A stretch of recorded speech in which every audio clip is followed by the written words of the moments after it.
Bueno, de verdad que ahora es la parte más relevante de la mañana, donde por favor hacer todas las preguntas que os parezcan. Habrá algunas que os parezcan absurdas preguntarlas, pero aquí no hay nada absurdo, se aprende de todo y consiguientemente pues ahora es el momento de que las hagáis. Son gratis además. Son gratis. Vale, tenía yo una pregunta. Somos unas estudiantes de periodismo que estamos haciendo un programa de innovación, ciencia y tecnología para la radio de URJC. Entonces, queríamos preguntaros, que es una pregunta en general para todos, que qué avances habéis alcanzado en los distintos campos que no pensabais hace unos años que fuerais a conseguir.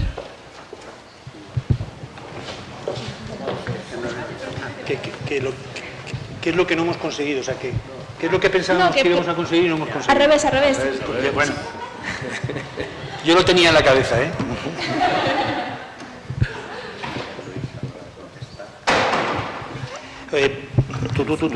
Ciencia básica práctica. Yo creo que vamos de un lado a otro, ¿no? Porque esta mañana ha sido, yo creo, una mañana de exposición de avances, ¿no? Empezando por la terapia génica.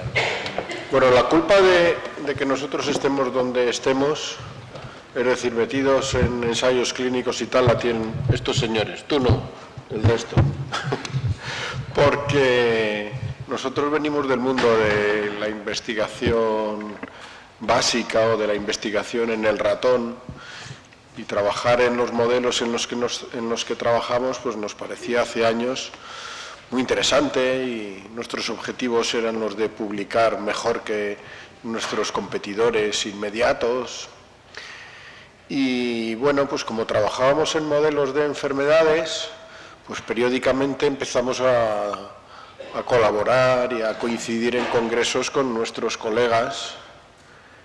Y, por ejemplo, en el caso en el que yo estoy más dedicado, que es la anemia de Fanconi, que al principio, bueno, pues desde el punto de vista biológico era una enfermedad y sigue siendo una enfermedad fascinante.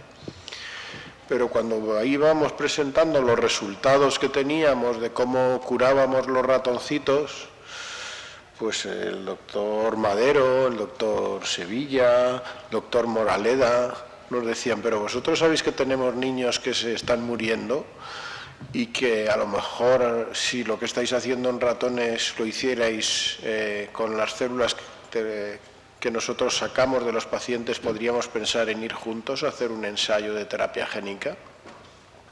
De manera que trabajar en este campo para nosotros hace años era impensable, y ahora mismo, pues, fíjate si han cambiado las cosas, que por supuesto pues nos sigue gustando publicar en revistas de impacto, pero el objetivo del laboratorio yo creo que en general ha cambiado, porque tenemos claro que, bueno, trabajamos en biomedicina y el objetivo final que tenemos es el mismo que tienen ellos.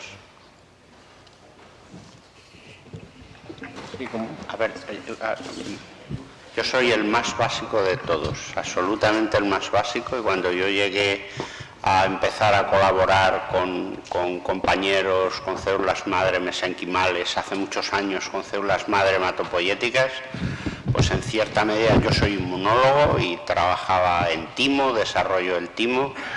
Yo empecé a trabajar en esto un poco por una cosa que dicen algunos amigos investigadores andaluces, que es un pollaque. Y dice, ¿qué es un pollaque? Y dice, hombre, pollaque le has puesto las células a esto, pónselo a esto otro, y a esto, y a esto, y a esto. Y de ahí empezamos a obtener resultados que evidentemente también nos preguntábamos cómo realmente llevar a la clínica, porque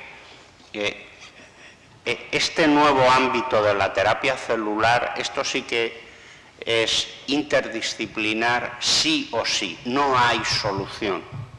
Y esto implica además que las carreras de medicina y las carreras de biología tienen que cambiar sustancialmente, y la montaña esa que separa los básicos de la Facultad de Medicina y de la Facultad de Biología y los hospitales que están aquí, que llevamos con ella 60 años, hay que tirarlos.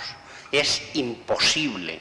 Hay que hacer colaboraciones, o sería mucho mejor, institutos en los hospitales, físicamente, con los básicos aquí metidos, porque los médicos tienen una barbaridad de asistencia y no pueden bajar a los laboratorios. Esto es una pelea de toda la vida. Esto tiene que cambiar. Igual que tiene que cambiar cómo se explica la patogenia de las enfermedades. Hace falta mucha más base celular y molecular. Estamos en un momento en que por $1000 te puedes hacer un genoma. Y esto va a ser el pan nuestro de cada día, que tiene implicaciones de todo tipo. Entonces, yo esto lo iba a decir al final, pero realmente creo que es la conclusión conceptual fundamental de esta reunión. Es decir, hay que cambiar muchas cosas, hay que potenciar los bancos de células, no los bancos de CD34, que a lo mejor con las terapias que se están desarrollando ya no va a hacer falta hacer trasplantes, o por lo menos en un rango de tiempo relativamente pequeño. Todo esto tiene que cambiar y ese es el camino. ¿Qué esperábamos encontrar? Desde luego, en mi caso, si BMP, si morfógenos, si Wingel, si EPH, si efrinas eran capaces de cambiar y modular pues distintas cosas, concretamente leucemias, y efectivamente cambiaban por completo, y eso en un futuro pueden ser target para nuevos medicamentos.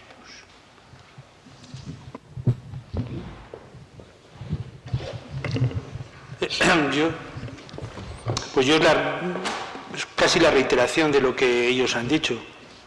Yo os decía que yo trabajo en un hospital que es más pequeño, que tenemos menos investigación, pero la investigación es más sencilla. Yo he trabajado, tengo la suerte de conocer a un investigador de la categoría de Juan Bueren, y él nos ha llevado a curar pacientes de Fanconi. Yo, que soy relativamente mayor, yo llevo viendo pacientes de Fanconi que fallecían toda la vida, hasta que llegó personas como Juan, y en esta enfermedad en concreto pues empezó a enseñarnos muchas cosas. Además de la ilusión de poderlos curar, también fuimos aprendiendo que si se unían o si nos reuníamos o se reúnen los que tienen una especial dedicación por esta enfermedad y aprenden lo que dice Zapata, de conocimientos de lo que fuera, y si además, y en este caso de Fanconi, buscan otro punto importante, y es que involucran a las familias que tienen ese problema, todos mejoran. Y han conseguido que una enfermedad que era mortal, sigue siendo muy mala, pero las tasas de supervivencia con trasplante y cuando venga terapia génica van a ser mucho mejores. ¿Y qué he aprendido yo en estos años? Pues es mi exposición lo que he querido decirte. Yo parto de una situación en la que yo comencé la oncología pediátrica en el año 79. 79, ahora no sé, 30 años han pasado. Pues yo he ido viviendo muchas de las cosas que hemos ido viviendo, hemos vivido como consecuencia de la relación con nuestros compañeros, gente como vosotros. Antes estábamos mucho más aislados. Ahora, afortunadamente, los protocolos que utilizamos no son del Hospital Ramón y Cajal o del Hospital Virgen de la Risaca. Hacemos protocolos que son internacionales, nos relacionamos más, tenemos menos prurito de contar tus ignorancias. Y una cosa importante, ya hay muchos médicos, investigadores, que su chip lo han cambiado. Todavía sigue habiendo de los otros un montón. De lo que les importa es la vanidad de publicaciones, es decir, el que más sé. Pero ya hay mucha gente que es muy normal, y su fin fundamental es curar muchos pacientes. Eso yo creo que ha ido cambiando, gracias a mucha gente. Por ejemplo, Moraleda, que también es un ejemplo de relación, ¿no? Eres como un enemigo nuestro. O sea, nosotros somos pediatras y nos dedicamos a las leucemias infantiles, pero venimos de la pediatría, de la leche, la lactancia materna, la muerte súbita, unas cosas que hemos tenido que aprender de enfermedades como la leucemia con ellos. Y ellos nos han separado, nos hemos mantenido con los hematólogos en una muy buena relación. Todas estas cosas son las que yo creo que han hecho que los pacientes se curen más. Se puede trabajar perfectamente con Moraleda, él en lo suyo y yo en lo mío. Eso es lo que yo veo que ha sido la normalidad de muchas cosas, es lo más importante. Y desde luego, como decían ellos, el poder trabajar con investigadores, el conocerles, el que vayan y que te cuenten algo, eso es muy determinante. Sí, es un apunte para contestar a tu pregunta. Haciendo un símil, tenéis todos delante, yo le he hecho una foto, porque no lo había visto antes, ¿no? En una aula como esta es que haya ceniceros todavía, ¿no? Pues es que se fumaba. Yo viví la época en la cual se fumaba pasando visita, donde la medicina era un arte, que era el que se enseñaba aquí, un arte. Y lo que tenemos ahora es medicina basada en la evidencia, y en evidencia científica, en medicina genómica, como habéis visto, medicina molecular, basada en conocimientos que afectan a las células, que nos unen a nuestros colegas, los que hacen ciencia, y nosotros los médicos ahora tenemos que aprender ciencia básica. Por eso la idea que ha dicho el profesor Zapata me parece absolutamente fundamental. Hay que derribar fronteras. Los hospitales donde están los pacientes están para que les demos soluciones, para que les curemos sus enfermedades, y si queremos curar sus enfermedades tenemos que conocer la ciencia que está debajo de esa patología, y para ello le necesitamos a ellos. De manera que fuera barreras, medicina basada en la evidencia para el futuro, que es la que os va a tocar vivir y ejercer. Vale, muchas gracias a todos por la presentación, ha sido magnífica. Yo soy neuropediatra y dedicada a enfermedades metabólicas, trabajo en Palma de Mallorca. Llevo muchos años de ejercicio, sobre todo en enfermedades complejas neurodegenerativas también, y apunto, pues sí, la dificultad que tenemos, sobre todo los clínicos, cuando nos encontramos ante la posibilidad terapéutica, incluso no ya de terapia génica, sino de un chaperone, que puede no tener efectos secundarios, como el resveratrol, ¿no?, en la enfermedad de Canavan, y a la hora de la aplicación, pues que todos son negaciones. O sea, porque, bueno, en el ratón funciona, la actividad enzimática se multiplica muchísimo, el 70%, pero después a la hora de utilizarlo tienes al paciente delante que se te muere, ¿no? Y al final lo decides con los padres y lo decides pues por uso compasivo y estas cosas, ¿no? Esto es una pena porque sigue ocurriendo y estamos en el mismo punto. Y otra cosa que quería apuntar era lo interesante, era para la doctora del Río, no sé si vosotros me podéis contestar, el interesante punto de investigación que tenemos, ¿no?, que es el hallazgo de esto de la terapia génica natural, ¿no? Es decir, este es un punto que probablemente aquí se ha encontrado, pero que en muchas otras patologías debe estar existiendo, porque no está estudiado, ¿no? Y que los medios de cultivo celulares enriquecidos en diferentes, como citosinas o otros productos, a lo mejor cambian, ¿no? Nos cambian esto, y esto es muy, muy interesante, lo encuentro muy interesante. Gracias. No sé si te he entendido bien. Dices que vosotros habéis tratado algunas patologías neuronales en donde habéis visto fenómenos de reversión por mosaicismo, terapia génica natural, o lo que os hemos de Marcela. Lo que nos ha presentado la doctora del Río, que me parece muy interesante, porque yo pienso que probablemente haya más, es una intuición, ¿no? Dices algo que no sé si en alguna enfermedad mitocondrial, algunas enfermedades mitocondriales he visto reversibilidad, ¿no?, en pacientes con dietas enriquecidas en citosina, y eso a lo mejor pues es una entrada, ¿no? Claro, así desde mi punto, vamos, por lo que yo he podido leer, en casi todas las patologías en donde las células afectadas tienen defectos en proliferación, con mayor o menor eficacia hay evidencias de mosaicismo somático. En el caso de nuestros pacientes con Fanconi, del orden del 15% de los pacientes se pone de manifiesto que una célula que ha revertido es capaz, una célula madre que ha revertido en la médula ósea, puede hasta normalizar la hematología del paciente durante toda su vida. De manera que la base de la terapia génica de muchas patologías es precisamente lo que dices, el mosaicismo. Y es una fuente para aprender cómo lo hace la naturaleza, para hacerlo nosotros de manera artificial, muy interesante. Pues solo un comentario con respecto a lo que ha dicho de los ratones. Efectivamente, en ratón se cura todo.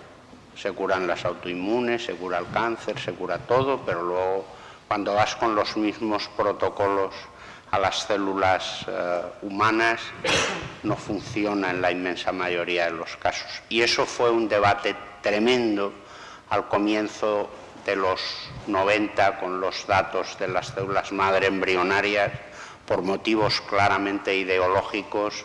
había que encontrar células madre adultas que hicieron lo mismo y se publicaron miles de trabajos donde en ratón se curaban los infartos, se transformaban las células madre hematopoyéticas en neuronas, etcétera, etcétera. Hace falta trascender esos resultados y ir a la condición humana, y hay que preguntar a los que saben de humanos, que sois los médicos.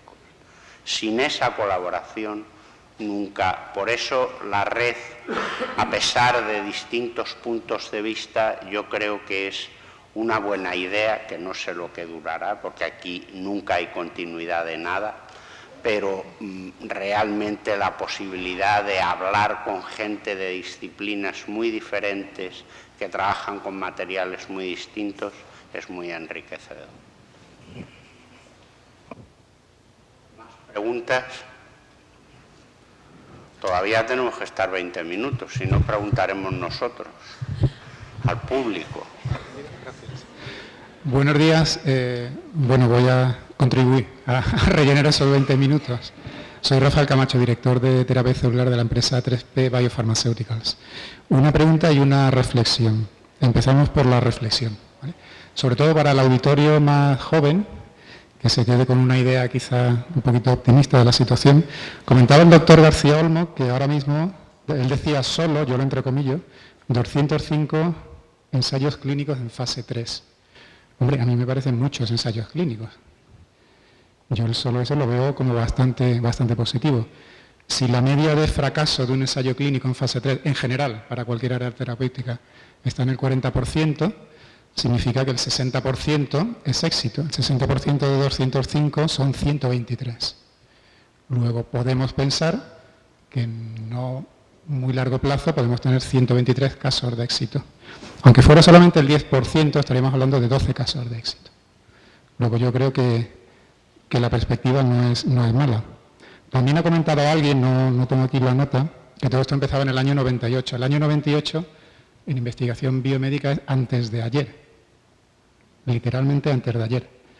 El profesor Bueren sabe muy bien que su investigación en Fanconi básica, en el año 2004-2005, pues estaba donde estaba. Y en el año 2012 estaba en un ensayo clínico fase 1-2. Esto, viéndolo con cierta perspectiva de industria farmacéutica, son pasos muy rápidos. Yo quiero dejar un poco la sensación de que vamos bien. Es que esto es una cosa relativamente joven. Y ahora viene la pregunta. La pregunta fundamentalmente al doctor Moraleda, como responsable de la red Tercel. ¿Podríamos pensar en la red Tercel como un organismo que aglutine, coordine, paraguas, para organizar bien, digamos, esa ventaja competitiva que de facto tiene España en el área de terapia celular? Ya que lamentablemente no tenemos una dirección general de terapias avanzadas, que sí tuvimos, ya que no tenemos alguna institución que quizá podía haber hecho ese papel y que lamentablemente no tenemos, pues nos queda la red Tercel. ¿Habría alguna posibilidad de incidir ahí? Y digo coordinación, digo uso compartido de infraestructuras, formación, protocolos, intermediación ante la agencia, financiación coordinada de ensayos.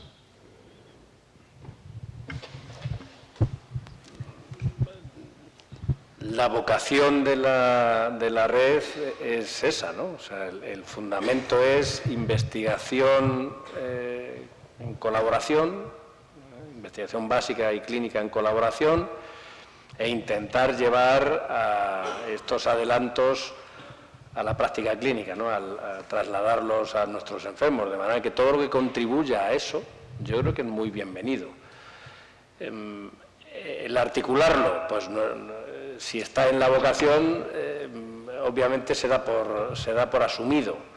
Otra cosa es las dificultades que podamos encontrar en el camino, pero yo creo que este es un grupo que es un grupo extraordinariamente abierto, es un grupo donde las ideas fluyen, yo creo que por eso es exitoso y donde todos nos alimentamos de todos, ¿no? De manera que, contestando a tu pregunta, sí, yo creo que vocación hay, posibilidad de hacerlo. A veces tú sabes que las posibilidades están en parte mediadas por financiaciones, pero desde luego las voluntades son las que mueven el mundo, de manera que nosotros esa voluntad la tenemos. Yo quiero añadir una cosa. A la red de terapia celular, como a muchas redes que existen en este país, le falta una cosa clara, que es la participación de empresas privadas. El gran déficit, independientemente de los recortes que ha habido en los últimos años en la ciencia en España, es que se cuentan con los dedos de la mano y sobran 11 las colaboraciones con las empresas. Las empresas en España, de cualquier ámbito, no hablo solo del farmacéutico, no invierten en investigación. La investigación que dicen que hacen provienen de subvenciones o créditos públicos. Si realmente la terapia celular la queremos sacar adelante, tiene que ser con el esfuerzo de todos. Y desde luego las empresas farmacéuticas, las empresas de base tecnológica en este ámbito son claves. Y desde luego nosotros estamos dispuestos a hablar con todo el mundo.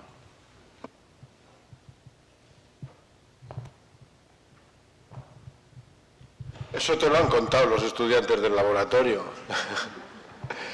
Sí, de hecho hay investigadores predoctorales que su tema de investigación es precisamente la terapia génica dirigida.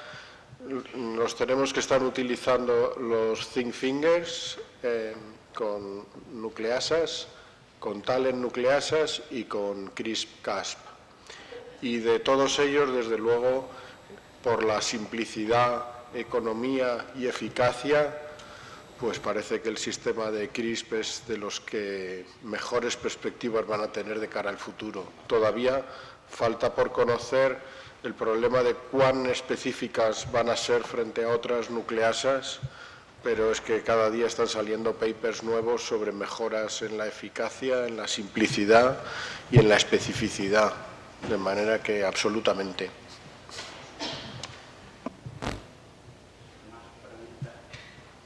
Al hilo de lo que se acaba de decir, que yo creo que es interesantísima la pregunta que has hecho, muy novedosa. Juan, yo quería preguntarte, pregunta de desconocimiento. ¿Hasta qué punto la terapia génica modula o altera el fenotipo inmune de la célula o incrementa la inmunogenicidad de la célula? Tú sabías que esa pregunta no es fácil. Pues, claro, en donde ha funcionado mejor la terapia génica a día de hoy es precisamente en inmunodeficiencias.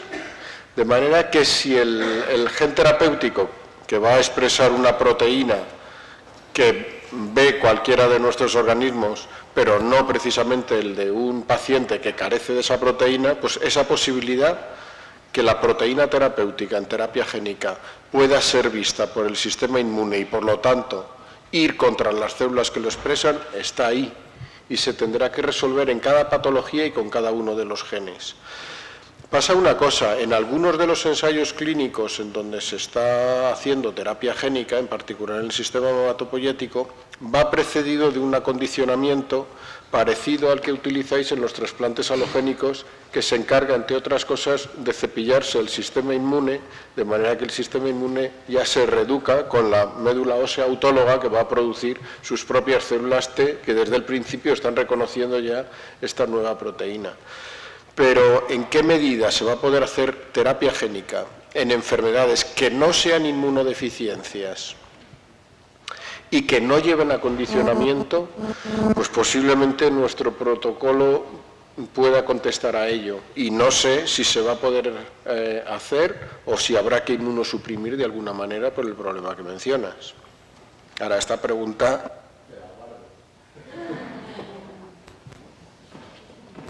Cuando se hicieron las primeras IPS, que en realidad se hicieron porque no se había hecho transferencia nuclear con éxito con células madre embrionarias, se hizo porque unas supuestamente eran inmunogénicas, provenían del embrión que fuera y se iba a poner a cualquier paciente, y se pensaba que después de la transferencia nuclear, pues como eran del mismo paciente el núcleo somático, no habría ningún problema.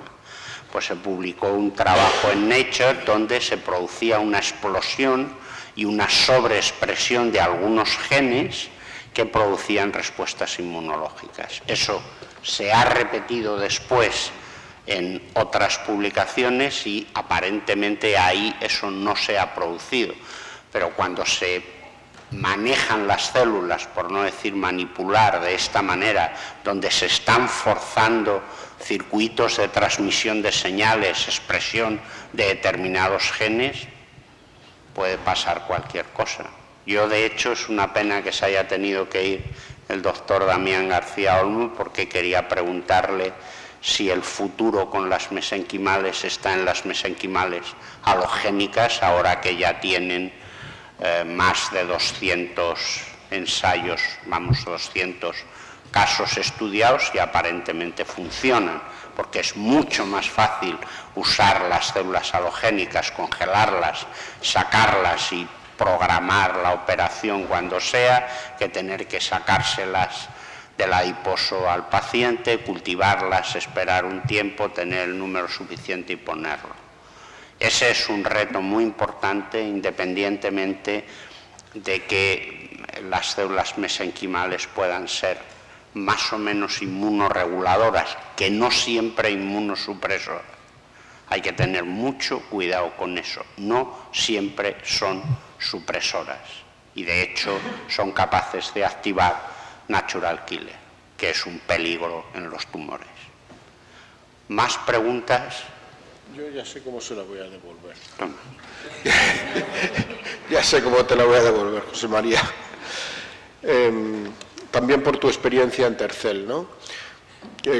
Cuando se analiza el alto número de ensayos clínicos que se han puesto en marcha en España en los últimos años relacionados con terapia celular, siempre me quedaba, lo veía y digo, ¿y nosotros es que somos más listos que los países de nuestro entorno que tienen más dinero, tal y cual? Entonces, por ahí, en relación al alto número de ensayos clínicos que se han puesto en marcha y en particular sobre la conclusión de estos ensayos clínicos, ¿puede sacar algún tipo de conclusión tanto positivo como negativo de la experiencia que ha habido en relación a esto? Muchas gracias por la pregunta.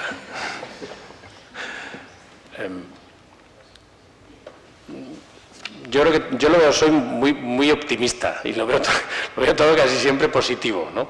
De manera que en este caso es doblemente positivo. El primero es que en un país como el nuestro hayamos sido capaces, en la mayoría de los casos con financiación pública, porque claro, esto, como ya comenté un poco por encima en la introducción, estaba basado en ese boom de principios de los 2000, ¿no? En la cual hubo una serie de publicaciones que parecían enfocar a la célula como una fuente de vida y con posibilidad de diferenciación fenotípica dependiendo de dónde la pusieras y con capacidad regenerativa de prácticamente cualquier órgano. Estábamos empezando a aprender y nosotros nos fuimos muy rápidamente quizás a el ensayo clínico, teniendo en cuenta que teníamos un manejo o una experiencia ya de manejo de las células en el laboratorio, o sea, en particular los hematólogos, ¿no? O guiados en parte por, ¿no? Había financiación y en consecuencia nos planteamos preguntas de fases 1. Hemos hecho muchos fases 1 y la conclusión, contestando a tu pregunta de esa primera fase, es que yo creo que nosotros hemos contribuido a demostrar que las células, particularmente las mesenquimales, son seguras en una gran diversidad de patologías. ¿Qué no hemos sido capaces de demostrar? Bueno, no hemos sido capaces de ponernos todavía de acuerdo en diseñar ensayos clínicos para demostrar realmente eficacia. La eficacia siempre se demuestra en el escalonamiento que nosotros tenemos científicos, teniendo grupos controles, ¿no?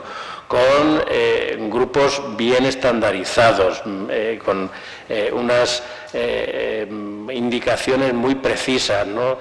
Bien balanceados, etcétera, ¿no? Entonces, a eso no hemos sido capaces todavía de llegar, porque en ese momento ha llegado además el recorte financiero, de manera que estamos en un punto intermedio, pero creo que la red lo que ha ayudado es precisamente a primero, darnos cuenta de que a lo mejor íbamos demasiado rápido al principio y que tenemos que volver a saber esas células qué mecanismos de actuación tienen en el laboratorio. Y sí que nos ha ayudado a aprender cómo seguir ese difícil camino de llegar hasta el final y poder tener un medicamento celular que pueda ser expendido en la farmacia o en cualquier hospital, ¿no? Que nos lo apruebe la EMA.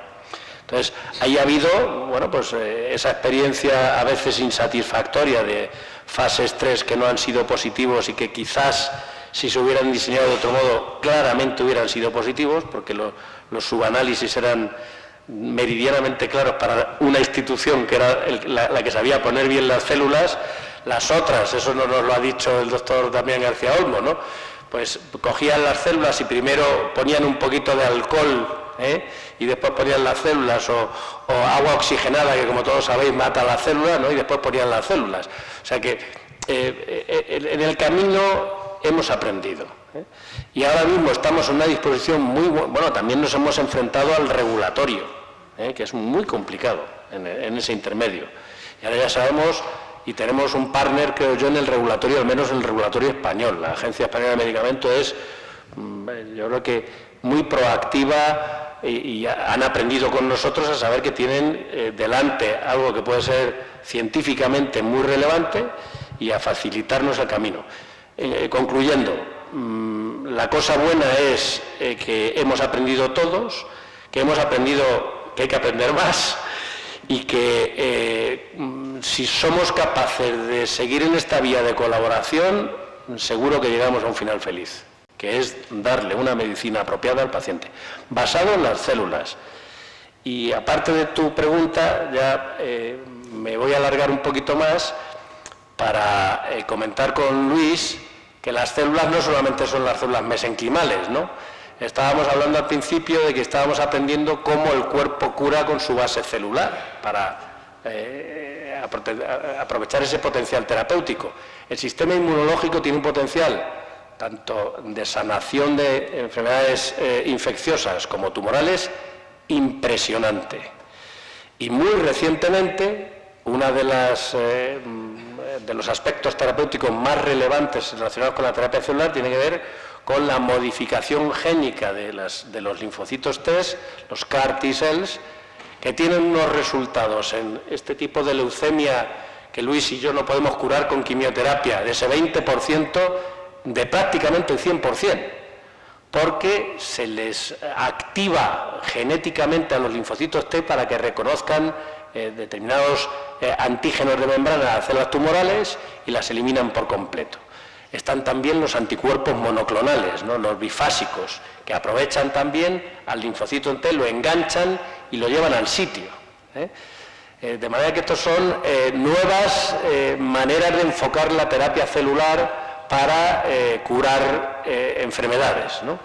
Y eso lo estamos viviendo hoy en día y creo que lo vamos a tener a nuestra disposición en los próximos 5 o 6 años. Y para eso también necesitamos, para fabricar esas células, las salas blancas de producción celular que nosotros tenemos en este país. Y con eso ya pues termino la contestación a... ¿Alguna pregunta más? Bueno, pues entonces dar las gracias a los ponentes, a vosotros por... tengo que decir una cosa, Mariano, espera. Por vuestra participación y vuestra atención, quiero rogar a la gente que haya hecho fotos de algunos de los ensayos que aquí se han presentado, que no los coloquen en Facebook, porque algunos son originales, no publicados y puede generarnos algún problema. Por favor, ser cautos con eso, sobre todo los periodistas. Mariano.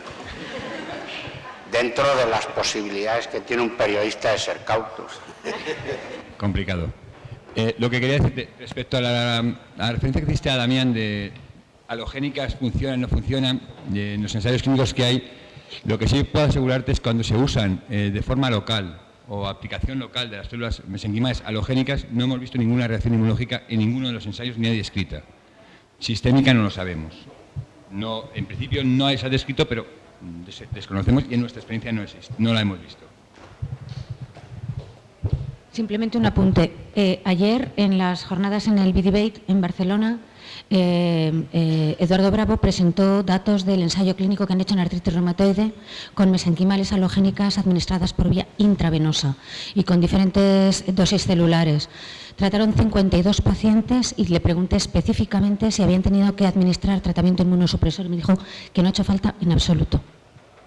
Ya, pero publicado en la literatura y concretamente con esclerosis múltiple, pues hay resultados de lo más variopinto, entre otros, más que se generen problemas inmunológicos como engendro contra huésped o algo por el estilo, el problema puede ser que la eficacia de las células halogénicas sea menor que las células autólogas. Yo también estaba en Barcelona, pero me tuve que ir antes. Según lo que contó Damián allí, ellos a nivel de eficacia tenían la misma. También contó eso, que con el tema de las fístulas habían visto, claro, eso es administración local, no sistémica. Sí. Ellos no tienen la comparación en artritis reumatoide de cuál hubiera sido el efecto con autólogas versus halogénicas, porque nunca han hecho el ensayo con autólogas. Sí que contó que en el que están haciendo el fase 3 con fístula, con halogénicas, están observando los mismos resultados que con autólogo, pero claro, es una administración local. Sí, los conozco bien, pero insisto en que hay otros resultados y la cosa es muy importante porque probablemente con estos resultados confirmados en varios laboratorios de todo el mundo, el futuro son las halogénicas y el cambio es paradigmático. Muy bien, pues como veis vamos aprendiendo de los británicos, son las 13:45, que era como estaba previsto acabar el debate y no me queda más que agradeceros vuestra presencia a la institución y a la organización de esta mañana tan interesante de Ciencia Compartida.